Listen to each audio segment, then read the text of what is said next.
welcome back. Now today we are now making turtles.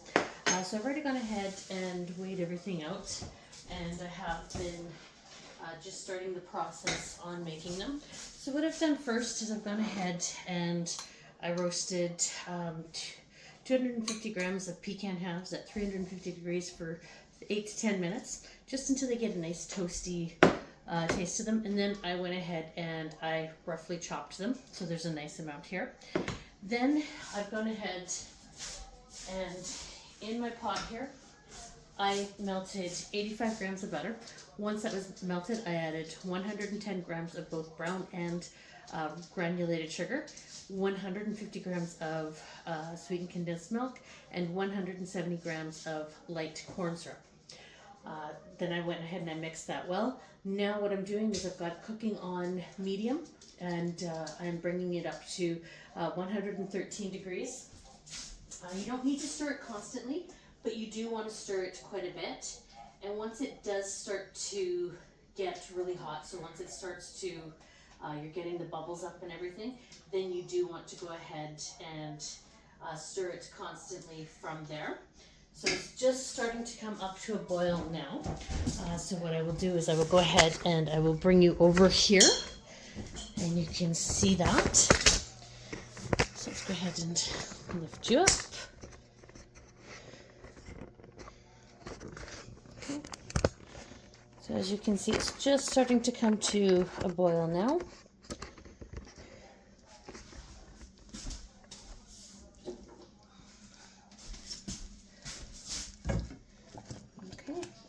And I do have my thermometer handy so that I can keep an eye on how hot it is getting. Okay, and I'm just basically just making sure that I'm getting into the corners and not allowing the caramel to stick in the corners or anything like that. And so just take so if you have a thermometer that you can rest into your pot, you can go ahead and you can use that, or I'm just using a meat thermometer here, which will come up to that temperature as well, up to the 113 degrees. So just keep an eye on it. I'm not leaving my thermometer in my sugar. It's just still under 95 and it is slowing down, so I'm not going to continue to hold it there and let it cool down. I'm just going to remove the thermometer and then just bring it up. Just let it cook some more. This process does take approximately 10 minutes or so to do this, depending on your stove and such. But you do want to keep an eye on it so that it doesn't stick to the bottom and it doesn't burn. Okay. Now, also what I have gone ahead and done is I have gone ahead and I have gotten a cookie sheet ready with a piece of parchment paper. I did spray the bottom of the cookie sheet under the parchment paper with some cooking spray just to keep the paper down.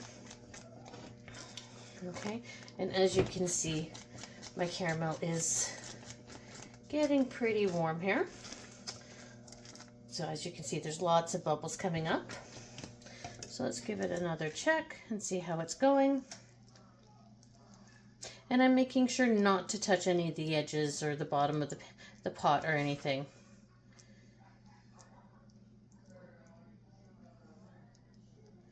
It's at over 100 now. We're at about 104 and it has slowed down again.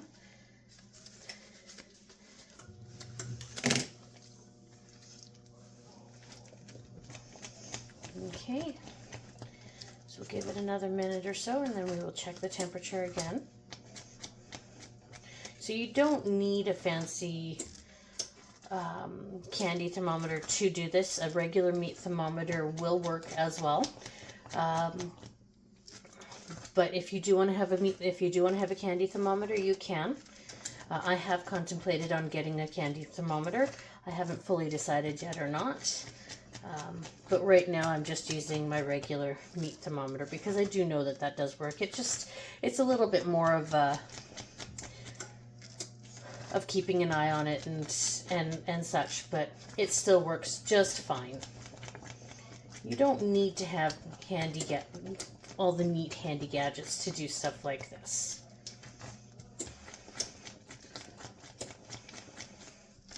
So if you get this to anywhere between 113 and 115, you are just fine. Okay, so we're going to give it another check.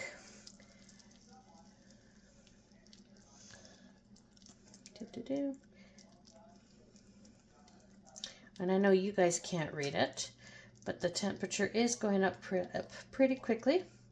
It just tells me that it is warming up.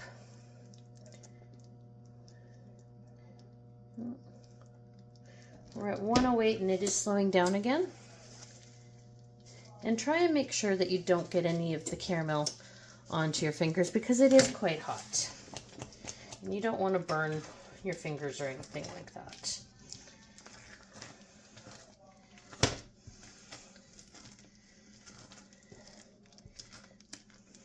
So as you can see, making sure it's not sticking anywhere in the pot.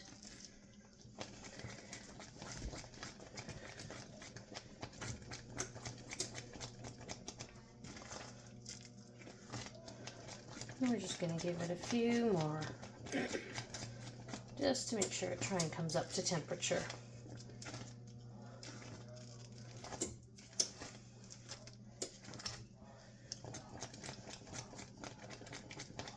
I'm just going to grab my pecan hash. Just give me 1 second.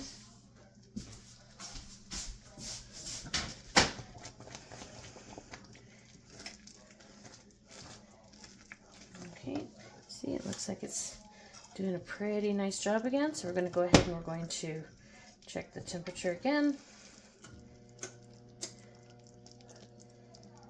It's coming up pretty quickly again.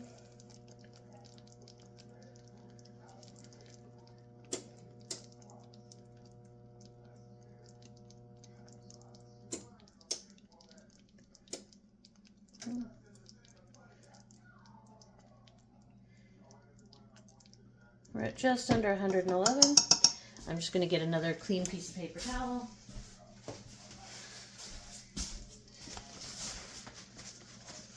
And after you have done all of this, do make sure to give your thermometer a wash.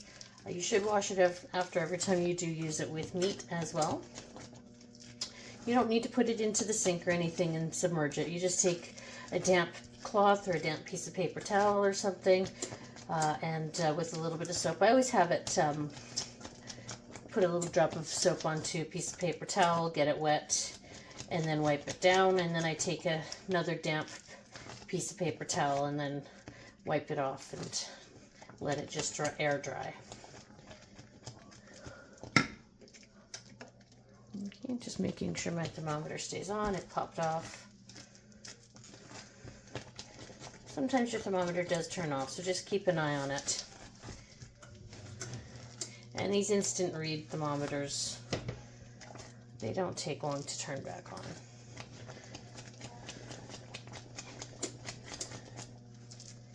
But as you can see, it very easily continues to boil when you do stir it because it is so hot.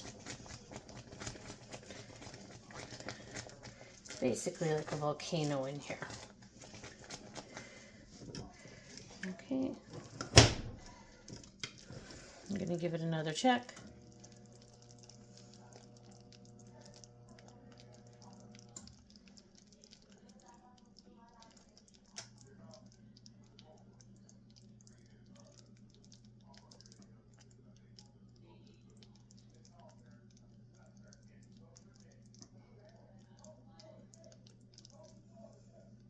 Right over 112.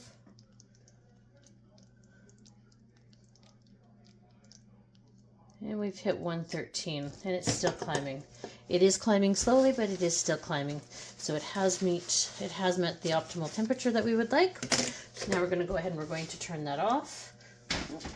And we're going to add about 3 grams of vanilla. And as you guys know, I like to measure with my heart. So yes, that is more than 3 grams of vanilla, but that's fine. If you want to measure it and use a scale and measure it that way, you can go ahead, but vanilla is one of those things I do like to measure with my heart. Okay, now that that has been mixed in very well, we're going to go ahead and we're going to add our pecans into here, and we're going to give it a mix. Now there's a couple of ways that you can do this. I'm just going to, once this is mixed, I'm just going to take it and I'm going to put it onto the tray and spread it out. And then once I add the chocolate and it has set, then I'll just go ahead and cut it up into pieces.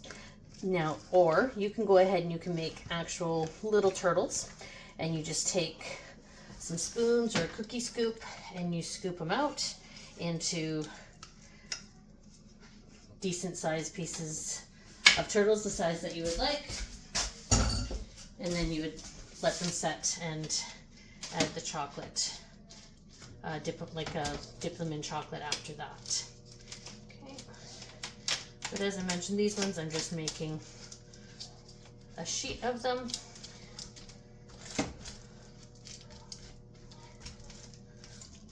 So just spread it out. It doesn't need to be perfect. Okay. And now we're going to take it, we're going to put it into our fridge for half an hour. And we're going to let it set, or you can even let it set overnight. And then we will come back in a little while and we will make our chocolate. I will see you shortly. Okay, so I'm back. We're just finishing off these turtles. So my turtle layer, my pecan and caramel layer have gone and set in the fridge for a while. Now I've gone ahead and I've started my double boiler here. Just gonna bring you on over to the stove. Just gonna flip you down a little bit.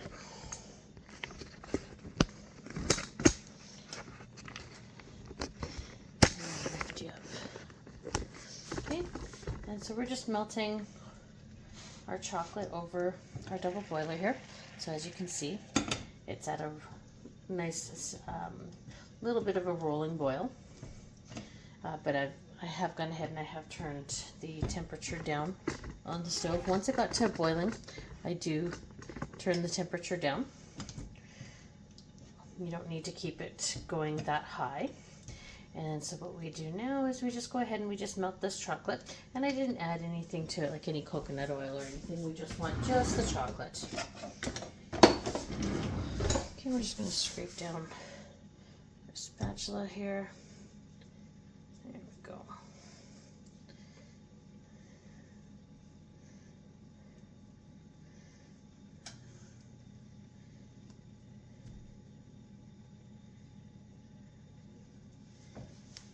Okay. And as you can see, it doesn't take too long for the chocolate to melt. You can do this in the microwave as well. If you're going to do it in the microwave, I do recommend doing it in 30-second increments. So put it in the microwave, turn it on for 30 seconds, give it a stir. The first time it's really definitely not going to look like it's done a lot. Like you will see a little bit of melted chocolate, but you won't see a lot. Put it back in for a second time. After 30 seconds, take it out, give it a stir. You'll see that it's made a big improvement after those 30 seconds. And then put it in, usually 2 to 3 will work. Usually it takes about 3 times for it, for your chocolate to have fully melted. Okay, so as you can see here, our chocolate has gone ahead and melted. So I'm going to take you back over here.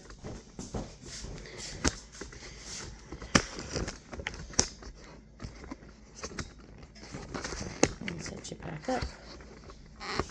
There we go.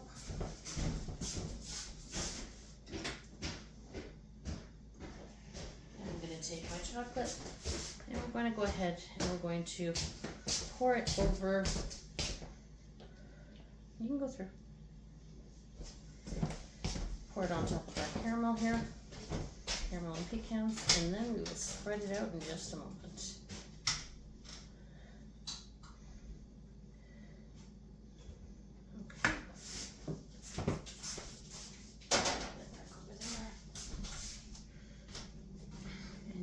Spread that out.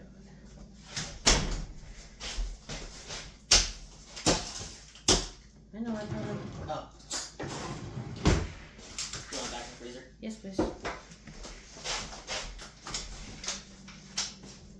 Okay. And as you can see, I've gone ahead and I have spread this out. And so what I'm going to do now is I'm going to put it back into the fridge, and we are going to let it set. Now, because it is rather late, I am going to just let it set overnight, and then they'll be ready in the morning. So what you're going to do is, once it's set, you just want to just take a knife, like if you've done it this way, just go ahead and take a knife and cut them up into pieces.